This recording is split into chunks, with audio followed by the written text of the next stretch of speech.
Okay, we've got some functions to deal with here.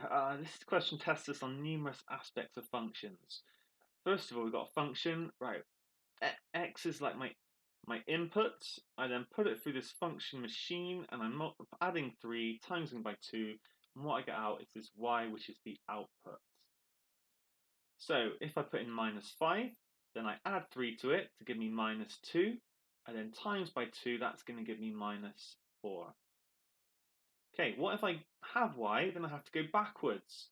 I'm going to need to do the opposite of timesing by 2. That's going to be dividing by 2, and that's going to give me 5.5. And then I'm going to need to minus 3, which is going to give me 2.5. So that is the answer to that question. Let's just check that y one, because that's a bit sneaky, isn't it, leaving a decimal answer, but I think that's it. You just get a decimal. If I add 3, I get 5.5. If I double that, I get 11. It's definitely correct. Different function now, b. We divide by 5 and then we add 4. Write down the inverse function of function b. How does it want it? Find the inverse function. It doesn't actually say how it wants me to write it down. So, because I would write down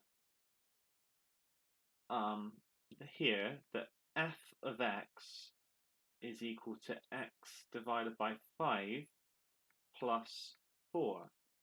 And then for the inverse function, I would do the opposite. Now, what do I need to do? If I'm doing the inverse function, I go the opposite way, but this becomes the input and this becomes the output. So it's going to be x minus 4, but I'm going to do the minusing 4 first, and then instead of dividing by 4, I'm going to do the opposite and I'm going to times by 5. So that is the inverse function. Sometimes you get taught to do this by setting y equal to x over 5 plus 4, rearranging this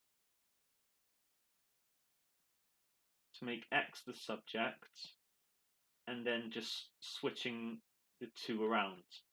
Okay, because now actually you want x to be your output and y to be your input. So that's another way of doing it. Because they gave me the function machine, that's where I got it from here. I still don't like the fact that it just says find the inverse function. Maybe it wants me to, okay, I'm just going to go on the safe side.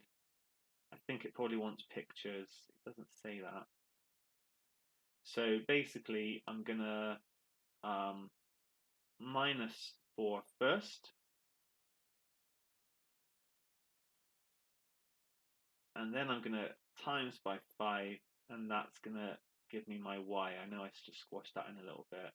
But yeah, that's my inverse function. This should also be accepted. Okay, that's I don't know where I've put the marks for this. I think that's probably a 2 marker. Right, finally, here is a composite function. Composite is when you apply a function and then you apply another function. And we're going to put m in, and then we're going to get 2p plus 4 out of it. Find an expression for m in terms of p, give your answer in its simplest form. All right, so we're using these functions from above. So let's put it into the first function, okay? So I'm going to take m, I'm going to add 3 to it, so that's going to give me out of it m plus 3, but then I'm going to multiply it by 2, so out of function a, I'm going to get 2m plus 3, and then I'm going to put that into function b. Oh dear, what's happening here? This is horrible. Okay, so I'm going to put it in, and then we're going to divide it by 5,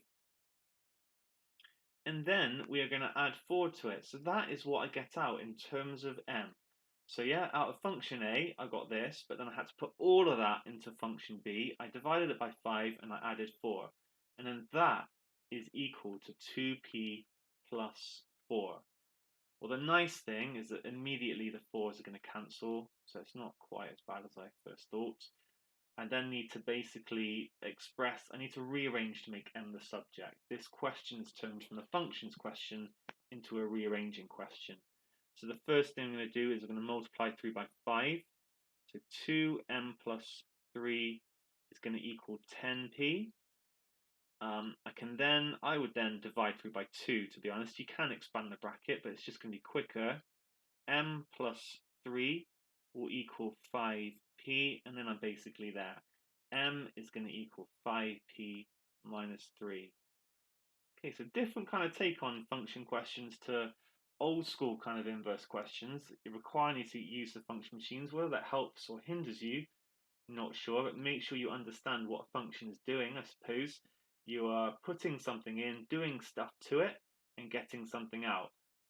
We've put numbers in, we've gone the other way, because if I gave you the output, the inverse function kind of works in that kind of way. It's like it's the thing that takes you back from your output to your input, but we write it in terms of an input.